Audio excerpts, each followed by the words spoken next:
Welcome back to Sociology. We're now going to look at the culture part 2. Now in this particular section we're going to be looking at the technology, cultural changes, and diversity. Now there are forces which include technologies, which is changes that make significant difference in people's lives. Discovery of previously unknown or recognized. And then we'll look at also inventions, which is the reshaping existing cultural items in a new form. We'll also touch on immigration and diffusion. This is the transmission of cultural items or social practices between groups. Then we'll work to produce cultural change and cultural diversity. This week we're going to look at cultural diversity, change, and cultural shock, ethnocentrism, cultural relativism, and as well we're going to look at the theoretical views of culture. So we got a lot to do, so let's get started. Cultural change. Culture is not static. It means it doesn't stay the same all the time. Societies continually experience cultural change at both the material and non-material levels. Changes in technology continue to shape material culture of society, as all parts of culture do not change at the same pace. So that would suggest there's a cultural lag. William Ogburn's term for the gap between the technical development of a society, material culture, and its moral and legal institutions. So for example, when cars were invented, they came with no seat belts. So that's material culture, the car. But the moral and ethical institutions, we didn't get seatbelts until the late 60s. And that was only because, well, morally and legally, you can't have people flying out of vehicles. That's not a good example when they have accidents. We need to protect people. So some definitions of influence on cultural change. Now I touched on this briefly in the introduction. So some influences on cultural change. One is discovery.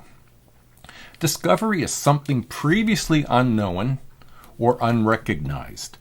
This is not very frequent, as the next two are. There aren't as many brand new, undiscovered things yet to discover. There may be, and we just don't know them yet. But what's more likely is invention, reshaping existing cultural items into new forms. And diffusion. This is the transmission of cultural items or social practices from one culture to the next. Now you'll find examples of invention to include, the way that the internet has developed and cell phones have developed. They have been inventions. On each new edition invents something to make it new and different. Whereas diffusion, it's like having McDonald's in other countries where it doesn't seem like that's where it should be, but there it is. It's in a country we didn't expect it. That's diffusion. Cultural diversity, it refers to the wide range of cultural differences found between and within nations. Now there's two different kinds, broad strokes. In a heterogeneous society, such as Canada, cultural diversity is inevitable, and Canada has always been characterized by at least three main cultures. That would be French and English and Indigenous. Now, heterogeneous, just that would include there's many languages, many ethnic groups, religions. In Canada, over the past 150 years, 13 million people have come to Canada. Now, the alternative to heterogeneous is homogeneous. Here it's one language, one ethnicity, one language, and the like. Now, for example, Sweden would be a good example of that as a comparator. Now, there are other breakdowns within societies of subcultures, if you will, and we'll start with subculture. It's a group of people who share a distinctive set of cultural beliefs and behaviors that differ in some significant way from the larger society. Now, out west, there are a group that are known as the Hutterites. Now, locally, in Ontario, we would find Mennonites as an example, but they are able to keep some of their culture while adapting to new technology of the modern agriculture. So other examples would be Muslim or Italian Canadians, Orthodox Jews, Gen Xers, and bikers are examples of subcultures. Now, there's also a term that's known as counterculture. Now, this, by example, is a group that strongly rejects the dominant societal values and norms, and they seek alternative lifestyles. So historically in Canada, and we'll say North America and Western Europe, and we'll say, in the 50s, there was a group that were called beatniks. In the 60s, the term that you will have heard of a counterculture group would have been hippies. But we also can look at neo-Nazi skinheads and Al-Qaeda as being groups that would count as counterculture. So you can see they're not just all negative or all positive. Some additional terms that we should review. Culture shock. Some of you may have experienced this, whether you've moved or visited other countries. It's the disorientation that people feel when they encounter cultures that are really very different from their own. When people travel to another society, they may not know how to respond to the setting, how to greet people, how to cross the street, how to shop. It's because it's shocking, the difference. It's not to say that it's better or it's worse. It's just different, and it's that experience of being a fish out of water, as it were. Ethnocentrism. And this is an important term.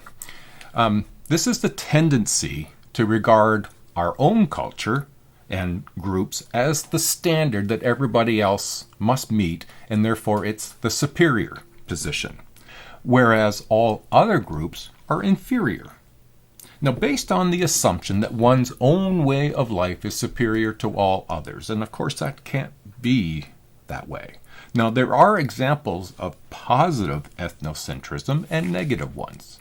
The positive would be if you're singing the school song or a pledge to the flag or the Lord's Prayer or whatever along those lines, it would be suggested that you're supporting a positive position. You're not necessarily saying that everybody else is poor, we're just good. The negative would be anytime that you're thinking that because what you see other cultures doing that is wrong, you're judging that based on the rightness and the superiority of your own culture. Until you've lived there and have, experienced that, we don't know. So that's an important element, ethnocentricity. So a third term that we should touch base on is cultural relativity. Cultural relativity, behaviors and customs of any culture must be viewed and analyzed by the culture's own standards. So that's how you correct for ethnocentricity. It helps us to get beyond it by viewing other cultures by their own standards. Now, although all sociologists share a similar purpose, they typically see culture through somewhat different lenses, and I like to use sunglasses as the representation of lenses, because they are guided by different theoretical perspectives in their research. So if I'm wearing the functional glasses, I see the world in the way that the functionalists see it. If I take those glasses off and put my comfort glasses on, I will see the world a little differently. So we're going to look at each of these perspectives. We'll start with the functionalist perspective. A functional analysis of culture assumes that a common language and shared values help produce consensus and harmony. They see that as the glue that holds everything together. Values and norms are that glue that holds society together. Malinowski, from his perspective, cultures function to meet people's needs. So let's look at how he viewed that. First, he sees biological or physical needs. So that's our food and procreation. The second would be instrumental needs. And these would be like the law and education. And then thirdly would be integrative needs. This would be things like religion and art. Popular culture may help to integrate people. Now, regardless of race, class, sex, age, or other characteristics, many people are brought together, at least in spirit, to cheer teams competing in a major sporting event such as the Grey Cup or the Olympic Games or Canadian soccer making it to the World Cup. Way to go, Canada. Television and the internet help integrate recent immigrants into the mainstream culture, whereas longer-term residents may become more homogenized as a result of seeing the same images being exposed to the same belief and values. Yet many dysfunctions are present. Discord, violence in the media, and the like may promote antisocial behavior. Now that's from the functionalist perspective. Now remember, they are also very macro. They look at the big picture. And another macro perspective is conflict perspective. According to some conflict theorists, culture may be used by certain groups to maintain their privilege and exclude others from society's benefits. As early conflict theorist Karl Marx stressed, ideas are cultural creations of a society, society's most powerful members.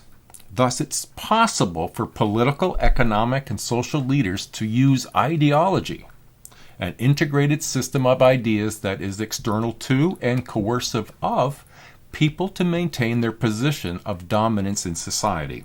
And that can be a real problem, and you might see that in today's world at times, where it seems that only the most influential seem to be gaining and everybody else seems to be losing. Many contemporary conflict theorists agree with Marx's assertion that ideas, a non-material component of culture, are used by agents of the ruling class to affect the thoughts and actions of members of other classes.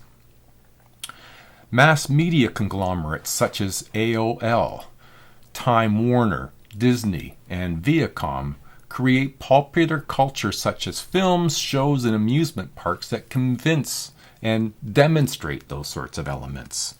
Top 10 corporations like P&G, Procter & Gamble, Kraft, Unilever can and do influence our shopping about what is desirable, what is fashionable.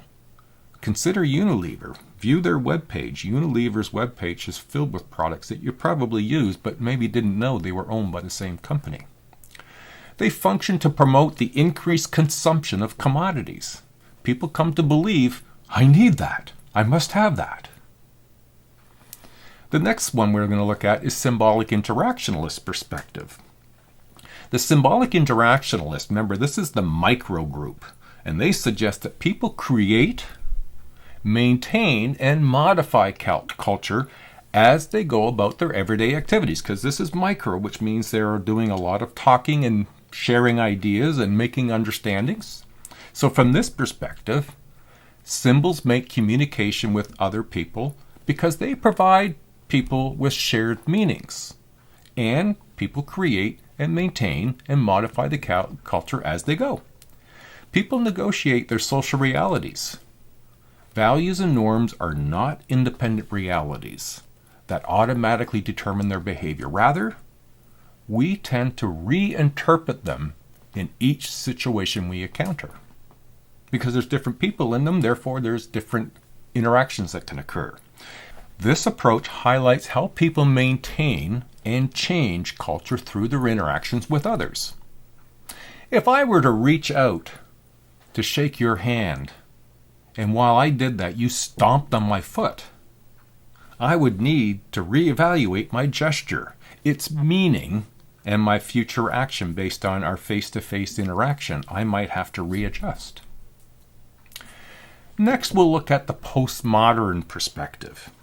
Postmodern thinkers believe that there are many cultures in Canada alone, let alone throughout the world, and believe that we need a new way of conceptualizing culture and society. So part of the key to his theory, or key to these theories, is that the Eurocentric lens, that just means that our culture is more defined by a European view. So that's the Eurocentric lens. So that Eurocentric lens conditions our views that all cultures, and that those cultures of our age producers and social world, that is not real, but it's simulated. Therefore, we need to speak about cultures with the plural, S at the end. We can't describe it from the postmodern perspective. We can't use the word culture. They believe there's multiple cultures within every society. Bolyrod's insights, he's one of the major, significant researchers in this area. He's created this significant exposure to the media produces in us a false sense of social reality. Consider how media includes, social media has influenced us in the division of people. Though, through this pandemic, U.S. politics, Canadian politics, the Freedom Convoy, Russian invasion of the Ukraine, what's real, what information is genuine, and what is manufactured. Media creates this hyper-reality. We begin to live in a situation where the simulation of reality is more real to us than the phenomenon itself. Some of the examples that postmodernists bring is looking at the Disney theme parks and how they can conceal the realities that exist outside the park. We become the survivors over major obstacles in the rise rather than whatever's going outside. We have the appearance of power, fighting off creatures and villains, but we really don't have any power, that is. We live for a few moments without fear of crime and violence is essentially that element of the postmodern.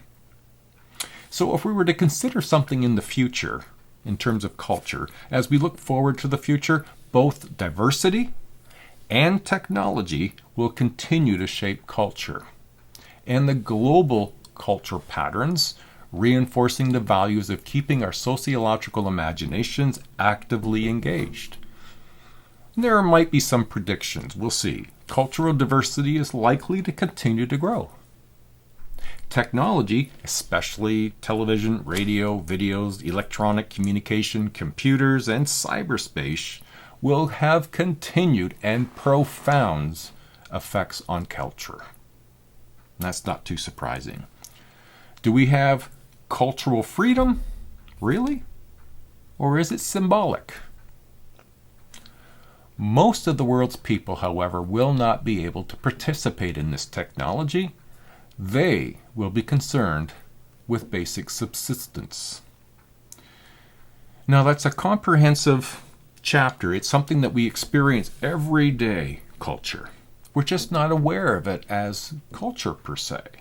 And I would imagine over the last 2 or 3 years, pandemic, U.S. politics, invasion, we might be more aware of cultural similarities and cultural differences. All right, everybody, there's the end of culture. That was part 2. We're doing well. Keep up the good work, and we'll see you next week. Bye now.